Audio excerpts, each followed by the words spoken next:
दोस्तों, आपके साथ कभी कोई आपराधिक घटना घटी होगी। मान लें आपके साथ कभी कोई चोरी हुई आपके सामान की, या आपके साथ कोई चीटिंग हो गई, या आपके साथ कुछ और कोई घटना घटती है, तो आप उस घटना की रिपोर्ट करने के लिए आप पुलिस स्टेशन जाते हैं। तो आपको एक समस्या का सामना करना पड़ता है, और वो समस्या होती है कि पुलिस ऑफिसर, थाने में पुलिस ऑफिसर कहते हैं कि ये मामला हमारे थाने का नहीं है, ये मामला किसी दूसरे थाने का पड़ता है, आप वहां जाके अपनी रिपोर्ट दर्ज कराएं। तो ऐसी समस्या एक आम समस्या है, और इस समस्या का सॉल्यूशन करने के लिए मैं आपका दोस्त संजीव सिकरवार आज मैं हाजिर हूं। और जहां पे मैं सीआरपीसी के लेक्चर सीरीज को आगे बढ़ाते हुए इस समस्या का भी सॉल्यूशन करेंगे, और कुछ सीआरपीसी का जो पीछे की मेरी वीडियोस थी उनको आगे कंटिन्यू करेंगे। दोस्तों, ये समस्या तब आती है हमारे सामने जब हम लीगली इलिटरेट होते हैं।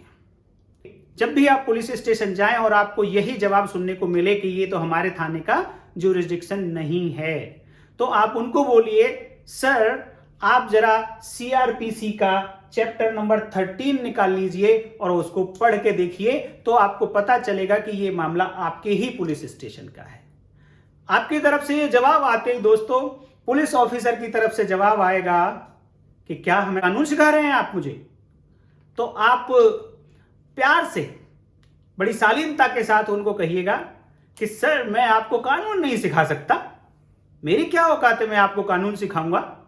मैं तो आपको केवल आपकी ताकत का अंदाजा करा रहा हूं, आपकी पावर्स याद दिला रहा हूं कि आपके पास कितनी पावर्स हैं।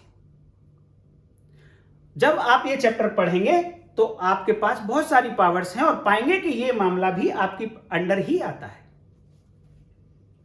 अब जैसे ही इस चैप्टर 13 को पढ़ेंगे तो उसका हेडिंग होगा jurisdiction of criminal courts in inquiries and trials, और उसकी पहली सेक्शन होगी 177 और लास्ट सेक्शन होगी 189 सीआरपीसी।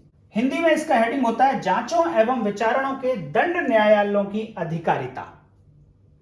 इस हेडिंग को पढ़ते ही वो हो सकता है कि पुलिस ऑफिसर साहब ये कहें कि ये चैप्टर तो न्यायालयों की अधिकारिता की बात करता है, कोर्ट्स के ज्यूरिडिक्शन की बात करता है, इसमें मेरा ज्यूरिडिक्शन कहां से आ गया।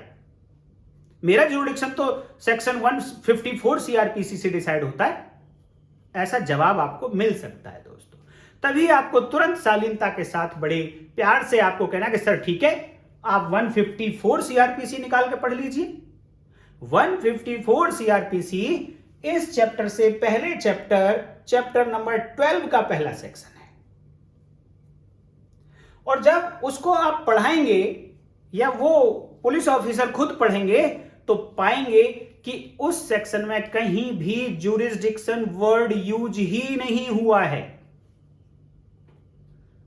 तो आप उनको कहिएगा कि सर बिल्कुल आप ठीक कह रहे हैं कि 154 के अकॉर्डिंग ही आपको सब कुछ डिसाइड करना है, और 154 सीआरपीसी में अधिकारिता की कोई बात ही नहीं हुई है, आपके ज्यूरिडिक्शन की कोई बात नहीं हुई है। इसलिए आपके पास अगर कोई भी इंफॉर्मेशन जो कॉग्निजेबल ऑफेंस से रिलेटेड है, संज्ञेय अपराध से संबंधित है, उसको आपको लेना पड़ेगा, आपको एंटरटेन करना पड़ेगा।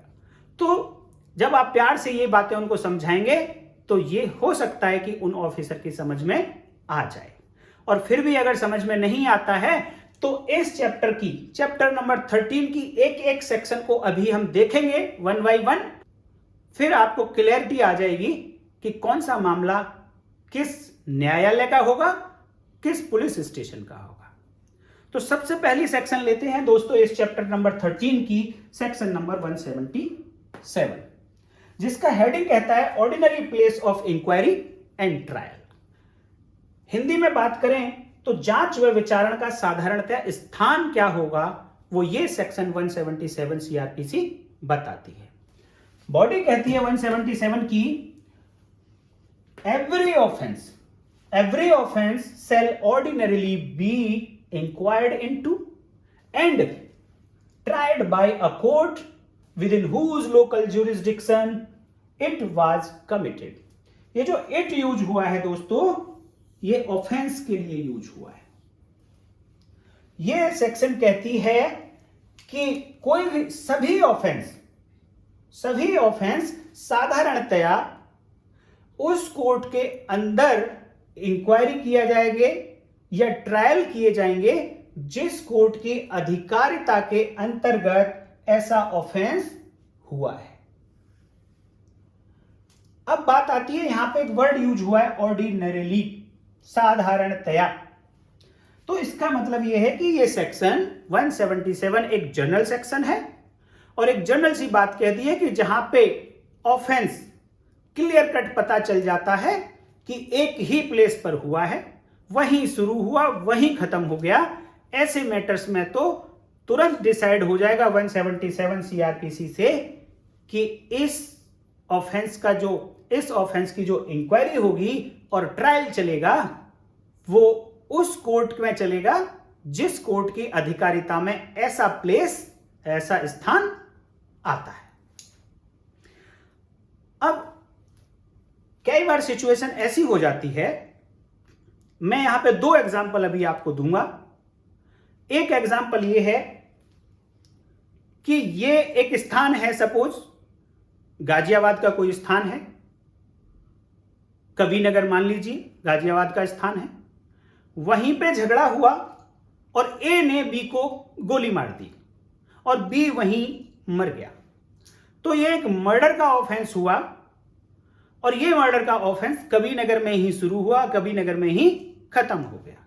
तो ये तो क्लियर कट हो गया इस सेक्शन के अकॉर्डिंग कि ये जो मर्डर का ऑफेंस था ये कविनगर में हुआ और कविनगर जिस न्यायालय के अधिकारिता क्षेत्र में आता है, इस मर्डर की इंक्वायरी और ट्रायल उस न्यायालय में चलेगा।